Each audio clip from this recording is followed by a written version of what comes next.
The Statue of Liberty is weeping over the sad fate of poor, misunderstood terrorists and criminals who are being denied the constitutional rights they would have if they were allowed to stay in our country, which President Donald Trump is trying to prevent, causing the Statue of Liberty to weep even more. In an emotional press conference before a group of wailing and lamenting journalists, a sobbing Senate Democrat leader, Chuck Schumer, barely managed to choke out the news that the Statue of Liberty has been in a state of near emotional collapse ever since the president began his attempts to enforce immigration laws and improve the vetting of refugees. The sniveling and blubbering Schumer told the keening and whimpering journalists that the statue had been absolutely prostrate with emotion over the White House policies. She's been drinking heavily and was even rumored to be holding her antidepressants under her enormous tongue and then storing the pills inside her immense copper mattress after the gigantic statues of psychiatric nurses left her room. Schumer says many of Liberty's gigantic statue friends are afraid she will do something desperate, and the idea that suicide might deprive New York Harbor of its most famous landmark caused Schumer to drop down onto his stomach, pounding the floor with his fists and kicking it repeatedly with his loafers until he sent up a cry so full of grief that bawling reporters said it was enough to make a stone shed tears if the stone happened to work for the news media and was a moral idiot. But I repeat myself. Gigantic statues of psychiatrists have traced the cause of the Statue of Liberty's emotional problems to her compassionate concern for suffering Islamic refugees whose only crime is to believe in a religion that wants all of us dead. House Democrat leader Nancy Pelosi, who was either shrieking in sorrow or speaking in her normal voice, it was difficult to tell, issued a statement saying, quote, "This country believes in freedom of religion, and that's true whether your religion worships a God of universal love or a warrior demon god who wants to sacrifice the reason and well-being of mankind to preserve the violent, small-minded, and vengeful primitivism of the most dysfunctional societies on the planet." After all, Pelosi added, all religions are a path to truth. Just because some of those paths are strewn with mutilated corpses is no reason to bar people from our country, unquote. According to reports from the Home for Mentally Disturbed Gigantic Statues, the Statue of Liberty is also distraught over the fate of innocent Mexicans who are being accused of being criminals simply because they broke the law. Reports say the Statue of Liberty cries herself to sleep at night, then slips off her pedestal and falls into the harbor, whereupon she wakes to find herself soaking and miserable and bawls like a gigantic copper child. Lady Liberty, Nancy Pelosi, Chuck Schumer, and other over-emotional women are scheduled to meet next week. They say they'll have a good cry together, then go shopping. Trigger warning, I'm Andrew Klavan, and this is The Andrew Klavan Show. I feel hunky-dunky, life is tickety-boo. Birds are winging, also singing hunky-dunky-doo. Ship-shaped, ipsy-topsy, the world is zippity-zing. It's a wonderful day, hurrah, hooray! It makes me want to sing. Oh, hurrah, hooray! Oh, hooray, hurrah! All right. I just barely managed to get through that. But Cynthia Angulo, what a great job she is doing illustrating these openings. I mean, they really have anything that distracts you from me, I think, ups the quality of the show. So we were going to have some dancing girls and bring them on. But meanwhile, Cynthia's doing a great job illustrating the openings. All right. So the media are now, we have to say are, the media is a plural, the media are now at open war against the president. It is the media versus the people's choice, and the media had a good week. After 8 years of betraying every journalistic principle in order to prop up an incompetent president in the name of his leftist policies, and because they wanted the first black president to be a good president rather than a terrible president, which he turned out to be, the media suddenly wakes up and, oh my goodness, I remember we're supposed to be journalists, we're supposed to attack the people in power, and they're after Trump. And they had a good week. Michael Flynn quit. They obviously consider this a scalp. They love it. They really got it. This is after the Ninth Circuit struck down the travel ban executive order. And yesterday, Andrew Pudzer, Trump's pick for labor secretary, dropped out after he lost Republican backing. I mean, basically, the Republicans came to Trump and said they're not going to vote for him. There were rumors that he had abused his wife. He had hired illegal immigrants, which is, I always get really, everybody hires illegal immigrants. I mean, if you live in California and you have a gardener, if he's not an illegal immigrant, he's hiring people who are illegal immigrants. I mean, it's just ridiculous. It's the government's responsibility to keep people out, not people's responsibility not to hire them once they're there. It's kind of ridiculous. Anyway, the New York Times, a former newspaper, it has a headline today: journalists, battered and groggy, find a renewed sense of mission. Okay, they're battered and groggy because they've been asleep for 8 years. You know, after you're sleeping for 8 years, it's like, whoa, you know what? I'm battered and groggy. What happened? Oh, yeah, I passed out 8 years ago after Obama was elected.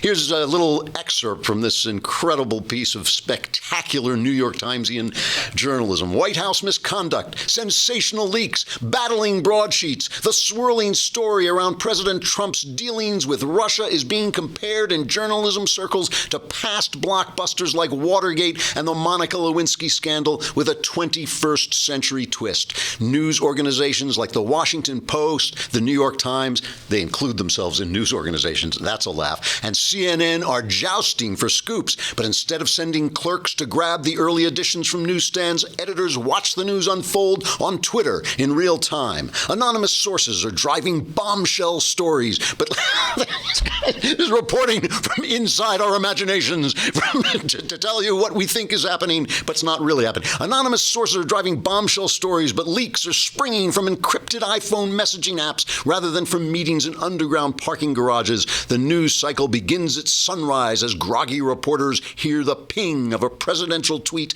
and ends sometimes in the overnight hours as newspaper editors tear up front pages scrambled by the latest revelation from Washington. In consequence and velocity, the political developments of the past 4 weeks, has it been only 4 weeks, are jogging memories of momentous journalistic times. What a pile of stinking crap. What?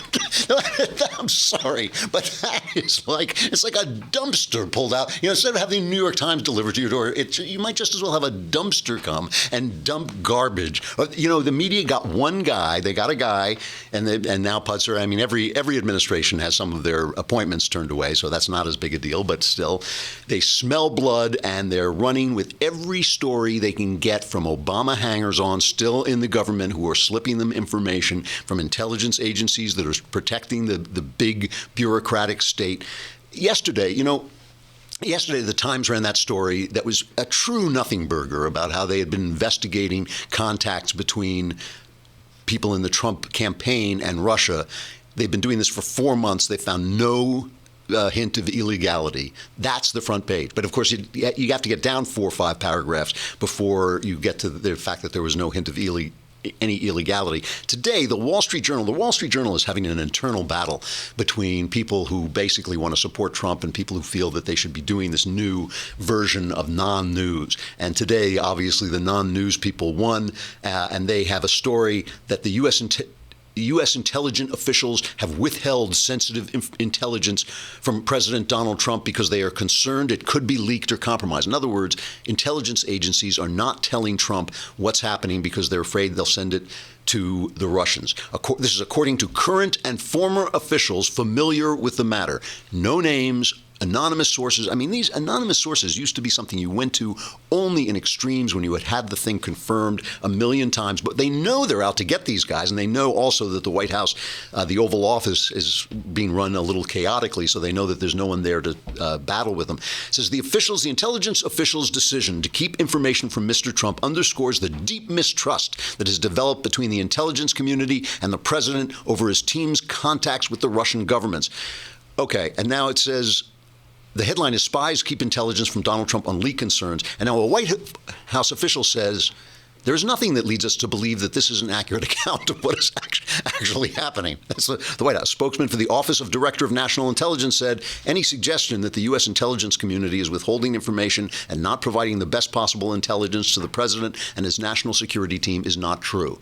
So the intelligence people deny it. The White House denies it. 4 unnamed sources confirm it, and they run with this on the front page. I mean, this is war. This is war. These guys are out to bring this president down. So let's look at the real news. Let's look at what actually happened yesterday, which was, of course, the president met with Benjamin Netanyahu. And this is important because the United States, the last best hope of freedom on the face of the earth, has two allies on earth, okay? It has two allies. And those two allies are not Israel and Britain. They're conservatives in Israel and conservatives in Britain. The left in Israel and the left in Britain is just as anti-American as the left is here. But as long as conservatives are running Britain and running Israel, they are our friend. Those countries are our friends and our only friends and the only people who will back us when the going gets tough. These are the people who stand with America. Look, they have their own interests, and part of their being our friends is acting in their own interest.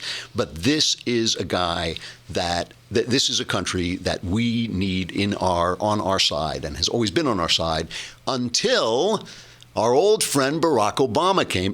You got to just listen to Benjamin Netanyahu. This is after 8 years of, well, let's set this up. Let's play the CNN clip. This is what it was like for Netanyahu, our only ally in the Middle East, our only true friend. Let's not say our only ally. Our only true friend in the Middle East is Israel, conservative Israel.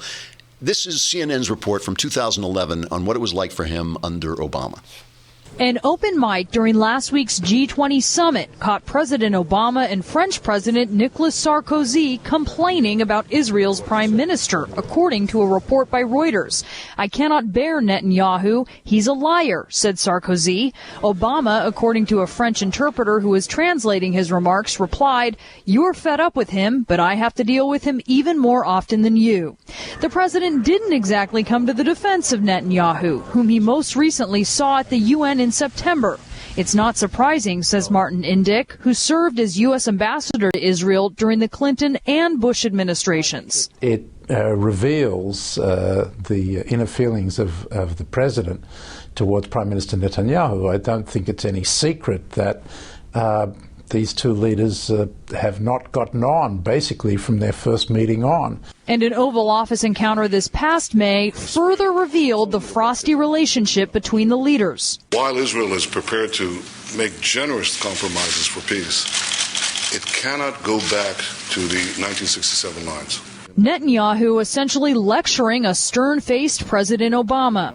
Stern-faced President Obama. If you couldn't see that, if you were not watching but just listening, Obama, the look in Obama's eyes is, "You suck, I hate you." That is what he might as well have it written on his forehead. And remember, Obama, look, he cashed this check when his administration was coming to an end. He stabbed Israel in the back by letting the UN pass a resolution condemning the settlements and basically saying it was illegal for Jews to settle in Jerusalem, which would be funny if it weren't tragic. Now, I just wanted to play that to compare the look, and you can hear it in his voice. You don't have to see this, but the look on Netanyahu's face yesterday and the way he's talking about Donald Trump is cut three. Listen to this. I've known President Trump for many years, and to allude to him or to his people, his team, some of whom I've known for many years too. Can I reveal, Jared, how long we've known you? Well, he was never small. He was always big. He was always tall. But I've known the president, and I've known his family and his team for a long time. And there is no greater supporter of the Jewish people and the Jewish state than President Donald Trump. I think we should put that to rest. It's Uncle BB is here, Jared. He looks like this Jewish troll, you know. He's like he's suddenly just the happiest guy on earth. And this thing with his son, you know, Jared, I've known him since he was a little boy. I love him, you know. And this remember is from a president who is about a president who is getting hammered because some of the alt-right, some of that anti-Semitism was coming on the alt-right, who, by the way, you've noticed the alt-right has vanished from the scene. It's like a trap door. I mean, Milo's still making the rounds, but even Milo's toning it down with this stuff a little bit. You know, Milo is kind of getting in with the program, I think. But this, it was like the alt-right was standing there, you know, we back Trump, 100%, and then the trap door opened, they were gone. You know, that was the end. And now he's back with his pals because half of Trump's family is Jewish. All right, I got to say goodbye to Facebook and YouTube, but come on over to thedailywire.com and listen to the rest. You could watch the rest if you would subscribe. It's only a lousy $8 a month.